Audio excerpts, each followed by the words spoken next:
ഉൽപ്പത്തിയുടെ പുസ്തകത്തിൽ നിന്നുള്ള വായന. അധ്യായം 5. ആദം മുതൽ നോഹ വരെ. ആദത്തിൻ്റെ വംശാവലി ഗ്രന്ഥമാണിത്. ദൈവം മനുഷ്യനെ തൻ്റെ സാദൃശ്യത്തിൽ സൃഷ്ടിച്ചു. സ്ത്രീയും പുരുഷനുമായി അവരെ സൃഷ്ടിച്ചു. അവിടുന്ന് അവരെ അനുഗ്രഹിക്കുകയും മനുഷ്യൻ എന്ന് വിളിക്കുകയും ചെയ്തു.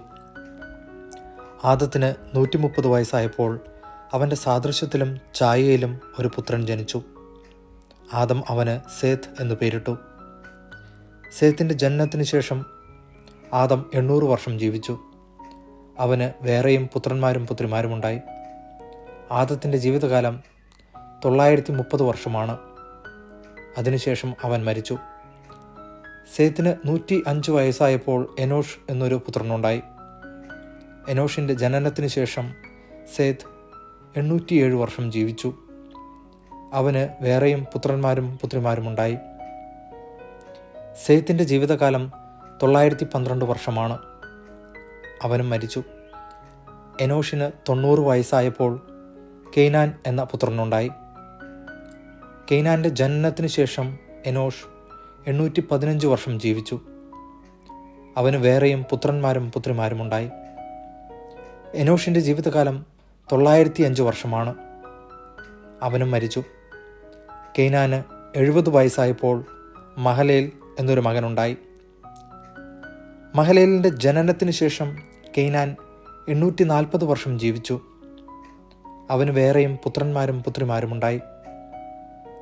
കെയ്നാൻ്റെ ജീവിതകാലം 910 വർഷമായിരുന്നു. അവനും മരിച്ചു. മഹലേലിന് 65 വയസ്സായപ്പോൾ യാരെദ് എന്ന മകനുണ്ടായി. യാരെദിൻ്റെ ജനനത്തിന് ശേഷം മഹലേൽ 830 വർഷം ജീവിച്ചു. അവന് വേറെയും പുത്രന്മാരും പുത്രിമാരുമുണ്ടായി. മഹലേലിൻ്റെ ജീവിതകാലം 895 വർഷമായിരുന്നു. അവനും മരിച്ചു. യാരെദിന് 162 വയസ്സായപ്പോൾ ഹെനോക്ക് എന്ന പുത്രനുണ്ടായി. ഹെനോക്കിൻ്റെ ജനനത്തിന് ശേഷം യാരെദ് 800 വർഷം ജീവിച്ചു. അവന് വേറെയും പുത്രന്മാരും പുത്രിമാരുമുണ്ടായി. യാരെദിൻ്റെ ജീവിതകാലം 962 വർഷമായിരുന്നു. അവനും മരിച്ചു. ഹെനോക്കിന് 65 വയസ്സായപ്പോൾ മെത്തുശലേഖ് എന്ന മകനുണ്ടായി. മെത്തുശലേഖിൻ്റെ ജനനത്തിന് ശേഷം ഹെനോക്ക് 300 വർഷം കൂടി ദൈവത്തിന് പ്രിയപ്പെട്ടവനായി ജീവിച്ചു. അവന് വേറെയും പുത്രന്മാരും പുത്രിമാരുമുണ്ടായി. ഹെനോക്കിൻ്റെ ജീവിതകാലം 365 വർഷമായിരുന്നു. ഹെനോക്ക് ദൈവത്തിന് പ്രിയങ്കരനായി ജീവിച്ചു. പിന്നെ അവനെ കണ്ടില്ല. ദൈവം അവനെ എടുത്തു.